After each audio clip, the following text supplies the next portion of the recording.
Dating somebody who is living with HIV. Let's talk about it. Y'all already know what time it is. I got the black V-neck on.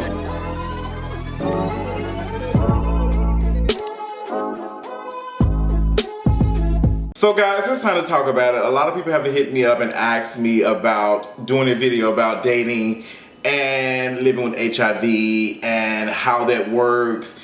What are the things, a whole bunch. Let me tell you something. After this cute little brunch I had this evening where I was sitting at this table talking to a person who was saying some problematic things about people who were living with HIV and did not realize that I was HIV positive, I said, yeah, it's kind of time to talk about it. And I wasn't upset at this person for talking about it. I wasn't upset with them for being problematic. I understand where it comes from. I understand how much stigma plays into a part of why people are not getting tested, why people are not comfortable talking about HIV. And I just know that from experience and from reading and research and being around folks who do the work in the community. So when I first found out that I was positive, that was one of the things that really scared me. Like, I was terrified of coming out and telling people that, hey, I'm positive. In what way do I tell someone that I am positive? And I remember the first person that I told I was positive and that I was interested in them, after like dating for a little while, shit went haywire. Like, we talked that evening and later on the person was just like, I don't know if I can do this. So it is difficult. It is difficult to make yourself vulnerable. It is difficult to tell someone that you are living with HIV, where there's so much misinformation, so much stigma surrounding the virus and stuff and how people feel about it. And we know that sex is very taboo. So when we talk about sex and HIV, people are becoming very like blaming shit, like, and having these trash ass ideologies of how they feel about people who are living with HIV. So when I came out and I told you all that I was positive last year, I know a lot of folks were saying I would have never guessed, and just I thought you were taking care of yourself, and you done left and went from Memphis and went to Atlanta, you didn't call it HIV, And that was why it was so important for me to come out in my title and say HIV does not have me. It was important for me to tell you all that I was living with HIV because I wanted folks to understand that I'm good, I'm living, and I want people to understand that HIV does not have a look. And I think that's what a lot of people got from it, is that, oh my God, and I tried to take that and run with it. So when people were, coming and saying, hey, Justin, I'm praying for you, I appreciated it. But at the same time, I wanted people to understand that I am not dying.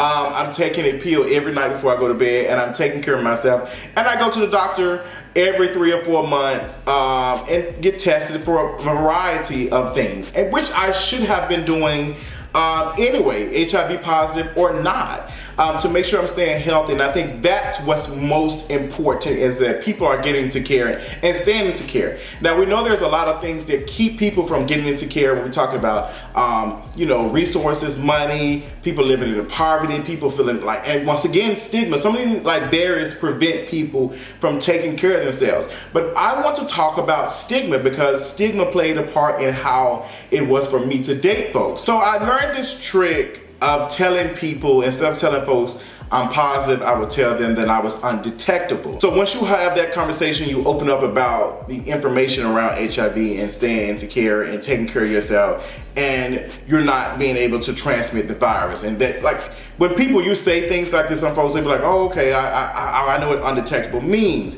And I think that's kind of one of the best ways. That's like one of the top 5 ways to kind of tell someone that you are HIV positive, is just say, hey, I'm undetectable, I'm on my medication, and all that.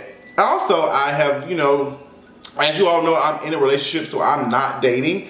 And I thought it was important to take my partner to the doctor with me while I was getting, tested and for, other things, and making sure that my viral load was suppressed.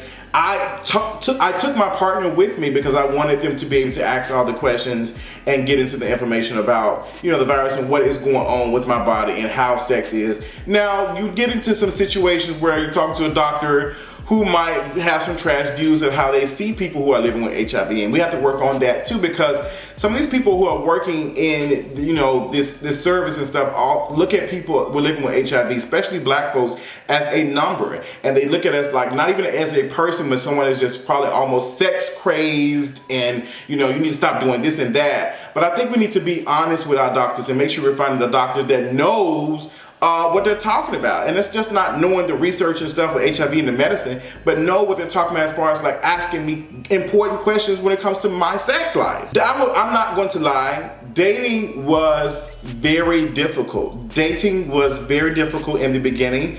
The first time I told somebody I got my heart broke, I was very hurt because this person, you know, made it seem like they were really interested in me. And then they said that I never will forget it.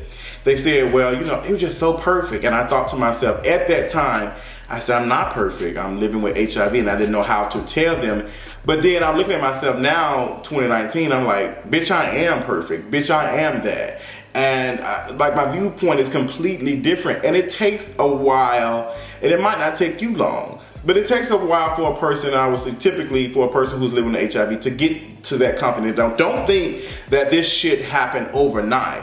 This shit took a minute for me to be comfortable to even come in front of you all and talk about this on my YouTube channel, because I knew the moment that I say something, people will judge me and say and have these preconceived notions about me and think just because I don't talk about sex as much or whatever, or I talk about sex a little bit, that I'm out here hoeing. And even if I am out here quote unquote hoeing and very sexually active, does not mean that I have a higher chance of contracting HIV. There's so much stigma around people who are quote unquote highly sexually active are more prone to contract HIV, and that's not right. That's just not right. So what are my tips as far as talking to people and how do you tell them? I already told you about the undetectable conversation, and I think there is not a right or wrong time to tell someone.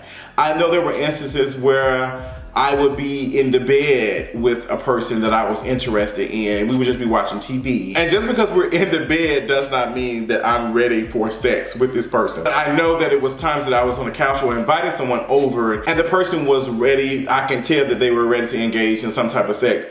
And I was just like, I don't know if I'm willing to disclose to them. I don't know how I feel about that. Like, I want to take some time. So I think what I learned over time is the ability to ask folks certain questions to see how they feel about HIV and see where their head is at before I even date them and take them serious. And it is difficult because, you know, you got folks who automatically, like the situation I dealt with earlier today, who will spill some ignorance about the virus and stuff. And they will say these things, and it keeps me from telling them.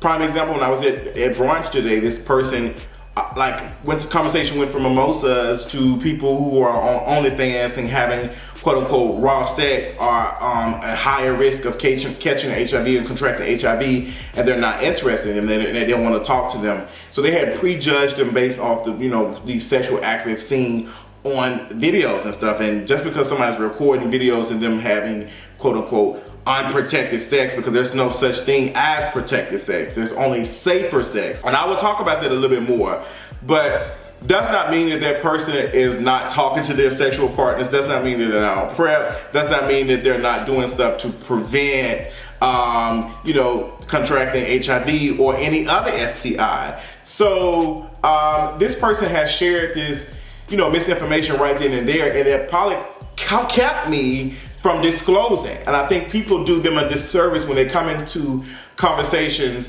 like that. Like, you come into a conversation automatically spewing this ignorance, and now you're probably doing a couple of things. Two things that I'm naming is that you probably make this person not comfortable to disclose their status with you, and you probably find them attractive and coming on to them, and you've said all this problematic stuff about HIV and how you feel about people who are living with HIV, and you're probably interested in this person, and this person does not know how to tell you whatever, because if they tell you, hey, I'm living with HIV, you might go out and disclose this to everybody else, and you might talk about them like a dog, and people don't want that. People don't, I didn't want that. I didn't want nobody to take my story and talk about me being positive before I had a chance to disclose. So it's just like, I don't know what to do. and you don't know what to do at that point. So in all honesty, you kind of just you're hurting yourself by saying that. I think also when you are, you know, saying stuff like that, you're just making it, you're not making it a comfortable environment for someone to be able to have those conversations. And I think that is very, very important, because I found myself, when I was talking to people who were a little bit more informed, I felt comfortable disclosing to them early on versus waiting. And some people think that it's trash to wait and not tell them in the beginning, but you're asking for a lot. And we know there's so much stigma when it comes to HIV. So how do you expect somebody, when there's so much stigma around this, how do you expect someone to come to tell you right then and there that they're positive right then in the very first conversation? It changes a lot, because I'm just talking about dating. We haven't even talked about hookup culture and all that. Like, how does that work? Because in the heat of the moment, you know, a lot of us in the heat of the moment are not talking about these things right then and there. And we should, but how often are we?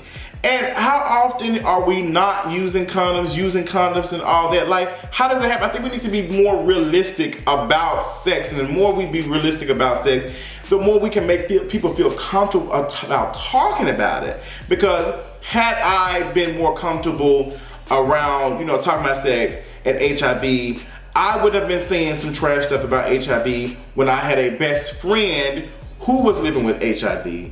And saying things where this person did not feel comfortable disclosing to me as a friend. So it's just, you just have to think about it. And what do you get out of saying things? I'm telling you now, you can go to the CDC.gov right now, honey. The CDC is reporting that your chances of, you know, especially if you're a black queer man or a black bisexual man, your chance of meeting another black person who is living with HIV is extremely high. And you're saying these things like, what is this, like 1 in 2? So it's just like, girl, if you're in a room with 6 people and you're saying trash shit, like, there's probably 3 people, including yourself, because you probably don't know at the time. I think we need to talk about that. Like, honestly, it's not the people who are living with HIV who are transmitting the virus. It's the people who don't know, who are not getting tested regular, who are not, you know, on these, you know, things and making sure they're comfortable taking and tested for everything else. Because honestly, whenever I go to the doctor, they're testing me for several things. They're testing my viral load, they're testing me how the drugs are responding, how they're working with my kidneys and my body, and also for other STIs such as herpes, syphilis, gonorrhea. Like, these things are like serious, like shit happens. We know people are scared to go get tested because of that.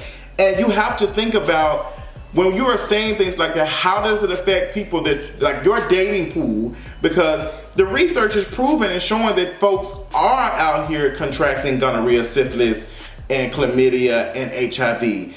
But when we're saying trash stuff about that, how do you think the people who are going through this, probably yourself too, you don't know it, how do you think they're going to respond to these conversations? How, like, there's not a lot of people who would have felt comfortable right there in that space like I was today to disclose. And this is not a person that I'm having sex with. We're not having sex.